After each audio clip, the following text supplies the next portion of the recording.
Double strong cool lemon സർബത്തും cool നാടൻ മോരും കാഞ്ഞങ്ങാട് മൈജീന്റെ അടുത്തുള്ള അംസച്ചാന്റെ 50 വർഷമായിട്ട് നടക്കുന്ന ഒരു സ്പോട്ട് ഉണ്ട്. ഇത് മാത്രല്ല കക്കിർക്ക മുറിച്ചിട്ട് അതിന്റെ ഒക്കെ ഒരു കിളി പാറുന്ന മിക്സിംഗ് ഉണ്ട്. ഈ കഥ അംസച്ച പറഞ്ഞു തരും. മസാല ഈ മസാല മുകളിൽ ഇട്ട് കഴിഞ്ഞിട്ട് ഇതിനോട് ഒരക്കലുണ്ട്. ഒരക്കുമ്പം അതിന്റെ സത്തെല്ലാം അതിൽ ഇറങ്ങും. ഏത് കക്കിരിക്കയിൽ ഈ ചെറുപ്പക്കാരൻ നോക്കണ്ട.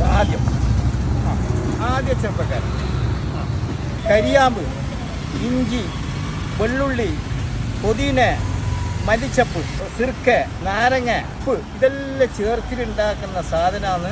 ഈ കാസർഗോഡ് ജില്ലയിലെ മക്കള് അവരോടില്ല ഭയങ്കര സന്തോഷമാണ്. പക്ഷേ ടാക്സ് പുത്തൂറിനല്ല മക്കളെ പുത്തൂറിന് ഇങ്ങനെ വന്നിട്ട് എനിക്കാര് കുടിക്കാനായിട്ട് വന്ന അവർ ആയുസിനെ അള്ളാഹു നീട്ടിക്കൊടുക്കുന്നുണ്ട്. ഇത് നാരങ്ങ പീന്ന മിഷനാണ്.